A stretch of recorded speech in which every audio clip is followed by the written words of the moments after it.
With the popularity of gravel on the rise here in the US, and the massive influx of different bike options available, there is one company that has seemingly separated themselves from the bunch. Now, whether this separation that they have caused is for the better or for the worse is what we are here to talk about. When Specialized launched the Diverge STR at the end of 2022, there was a big controversy among many of the people who saw it. At first glance, this new update with the Diverge STR looks to be some sort of merger between a full suspension cross-country bike and a typical gravel bike. There is a lot of compliance-oriented tech already in the gravel industry, but it does appear that Specialized has taken it a step further because they do incorporate an actual visible hydraulic damper in the back, which is supposed to provide adjustable damping for your riding out there. With an innovation of this magnitude, it is pretty typical that you get a bunch of criticism around it. It is new to the industry, it is a drastic visual change. If you think back to when the original Future Shock headset was produced, back on the Roubaix and the original Diverge, there was some same controversy around it, and many people have grown to absolutely love the thing. It does its job extremely well, so Specialized loaned us a few Diverge STRs to test out, and we are going to go ahead and test out to see if they are all that they are cracked up to be. So let's go ahead and get into it.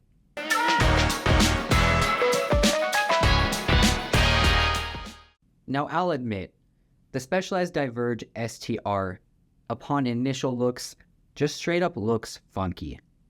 I think most of this stems from the fact that it is very far from a traditional gravel bike, in that it incorporates a sort of rear suspension to it, but initial looks can be deceiving. This is where I was wrong. This is in fact not necessarily full suspension. Well, it is, just not in the same sense as mountain bike full suspension. How this works is it suspends the rider over the bike rather than the frame over the wheels. So instead of adding traction and stability like mountain bike suspension, this is simply going to provide comfort for the rider and reduce fatigue over long days.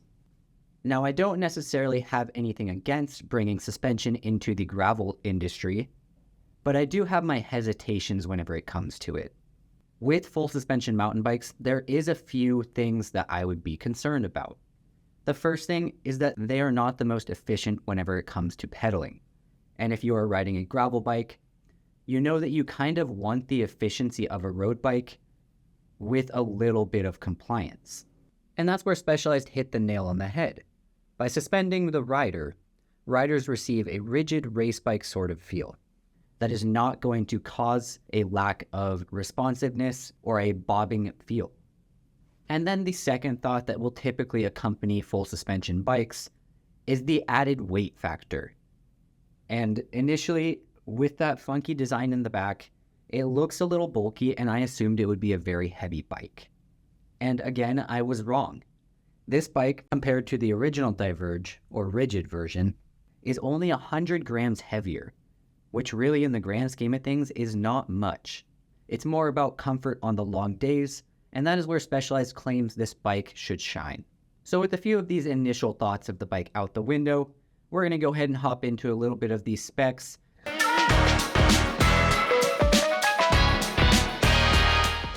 To start with, they currently only offer a carbon fiber model, but they do have two options within that. They have their Fact 11R carbon, which is their standard model, and they have their S-Works version, which includes a finer, lighter carbon layup. All of these bikes utilize Specialized rider-first engineering, which provides a different layup for each size variant of the bike, so that each rider gets the same experience that the manufacturer wants you to receive. The idea behind the rider-first engineering is that larger riders are going to exert different forces on the bike, and therefore the frame cannot be produced exactly the same as a smaller sized bike. So the first and foremost thing with the Diverge STR is it is equipped with both suspension in the rear as well as the front of the bike. They are both dubbed the Future Shock, the front being the Future Shock 2.0, and the back just being the rear Future Shock. It provides you with roughly 30 millimeters of travel in the back and 20 millimeters up front. The cool thing with this suspension is they do both front and rear have adjustable on-the-fly damping control. Simply on the back right next to the top tube and the seat tube, there's a little lever that has 3 positions to allow you to adjust the damping while you are riding. Same thing in the front, the top cap on top of the headset spins counterclockwise and clockwise to adjust that damping while you are riding. By suspending the rider, traction is not necessarily increased, but the input of the terrain less affects the rider, which allows them to stay in more control and be more comfortable over long rides or races, thus allowing you to go a little bit faster and be less fatigued at the end of a long day. And with this platform, all of this is achieved without adding a pedal bob and producing a sluggish ride quality. So basically, when you stand up, this is a fast, rigid bike. And it's worth mentioning that the seat post is the only thing that moves. So if you take out the seat post, this is a simple road bike frame. Carbon, rigid, extremely responsive, and very fast. So some of the more generic features about this bike, we have tire clearance. This bike is capable of clearing 700 by 47C tires or 650B by 2.1 inch tires. And then if we look down on the frame, we also have my favorite feature, which is the swap box or burrito bin, whichever you would like to call it. Allows a clean, safe place to store your tube, any sort of spares, ride snacks, whatever you want to pack down in there. Other than that, the rest of the bike will depend on which model you choose. However, it is worth noting that they are all dropper post compatible, and they are only available for 1x drivetrains. So we received the Expert model to test out. It comes with a 1x SRAM Rival Mullet drivetrain, which includes the Rival shifters, Rival crankset, and then a GX Axis Eagle rear derailleur with a 1052 cassette. This bike is also rolling on the Rovault Terra C wheels. They are very affordable, and they are wrapped in 700 by 42C Specialized Tracer Pro tires. So when we received the bikes, we wanted to have a good plan to really test them out and see what they are capable of. We went ahead and rode on some of our local gravel, a little bit of pavement, and then actually took them to a 3-day gravel stage race in Bend, Oregon at the Cascade Gravel Stage Race. So we're going to go ahead and hop into a little bit of our ride impressions from the bike during that period of time.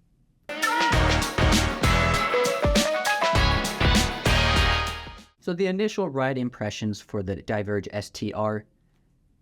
The first ride that I did on the bike was a fully paved race ride here in Chico, California. How I set the bike up is I threw 40 PSI in the rear tire and about 35 in the front, just because there wasn't going to be any off-road riding, so I wanted to limit the rolling resistance as much as I could. I went ahead and locked out both the back and front suspension, and to my surprise, this bike was actually very capable on the road. There is some movement whenever you are seated pedaling. However, this little bit of movement in no way holds you back or makes you feel sluggish. The following weeks, while I was testing out this bike, I got the opportunity to go ride the Wild West Gravel Grinder, as well as a 3-day gravel stage race up in Bend, Oregon. These rides and races provided a full gravel gamut of fast paved sections, fast rolling gravel sections, blistering fast washboarded descents, a lot of mud, a lot of snow, and just about anything else you could possibly encounter. So after seeing the true character of the bike during these events, we're going to go ahead and talk about where this bike excels and where this bike may not excel.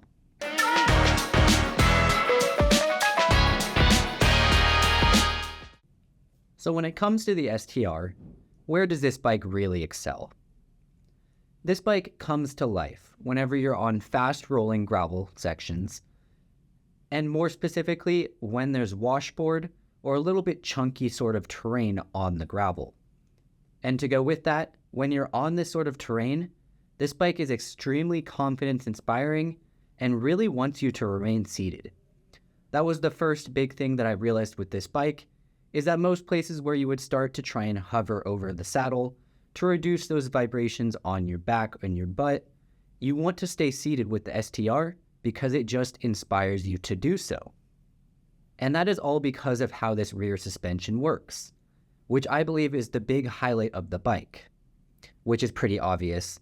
It is the biggest update with the bike was the addition of that STR rear suspension, and it does an extremely good job at what it's supposed to do, which is reducing those vibrations that get transmitted into your lower back. Now, it is hard to say for certain how well of a job it does in reducing fatigue. You'd have to do some really strenuous back-to-back testing, which is just hard to actually do. But considering I did the 3-day gravel stage race on the bike, I will say I did feel really good at the end of the 3 days. A little bit of fatigue was starting to set in, but I do believe that it was much less than would have been on a standard bike. And then the next thing with this bike that really impressed me, which I mentioned earlier, is that out of the saddle power transfer. As soon as you stand up, this is an extremely rigid bike, and it shows. It is quick, it is nimble, it is responsive, and it feels fast, which is exactly what you want in a high-end bike like this. And to pair with all of this STR does have fairly progressive geometry, which in gravel, a progressive geometry setup is going to provide you a little bit more stability and comfort whenever the speed picks up. All progressive geometry does is typically slack out the front end a little bit and lower the bottom bracket, increasing stability and comfort on fast stuff.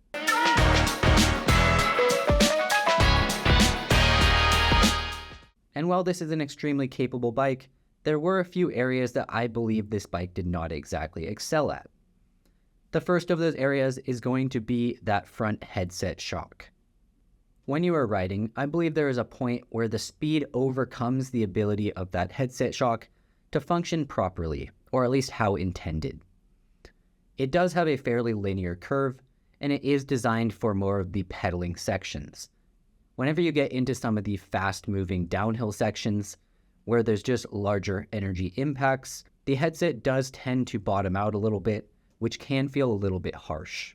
Now, these are not exactly the kind of impacts that this headset is designed to accommodate, so of course, you are going to have to give a little in some areas in order to gain benefits in others. And where this headset is intended to work well, it does an extremely good job.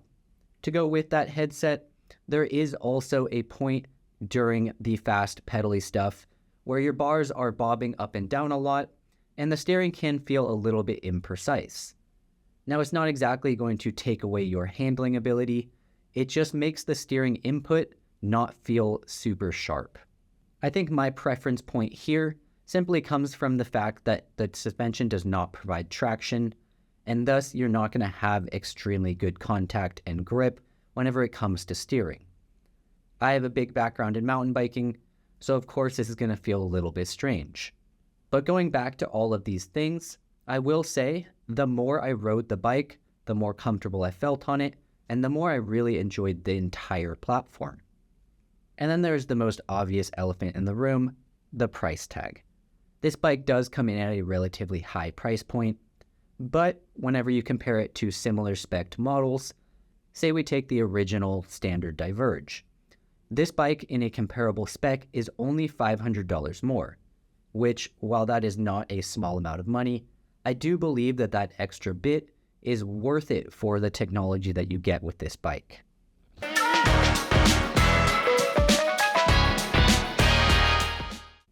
So who is this bike for? This bike is for riders and adventurers alike that like to do big gravel days on their bikes. And whenever I say big gravel days, I mean days that are probably 80% or more gravel. This is not necessarily a bike that is going to be a great hybrid. It does feel okay on the road, but again, it is not going to feel as good as a rigid bike. If you do plan on doing a ton of mixed terrain riding, this may not be the bike for you. But if you do plan on doing a bunch of big gravel days, this could be the perfect bike for you. Riders that might have back injuries or other medical conditions where a little bit more comfort and less fatigue on long days can go a long way.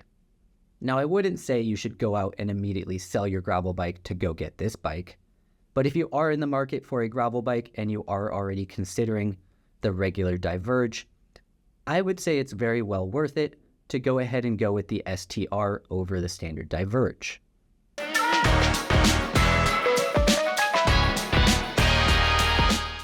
With the high price tag that accompanies most bikes these days, more and more people are looking for that Quiver Killer, or one bike to rule them all.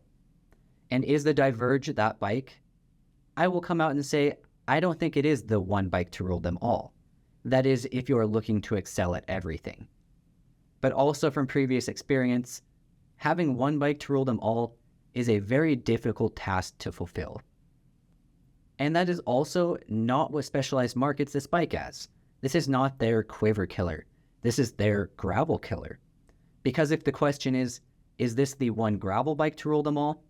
Then that very well may be a different answer.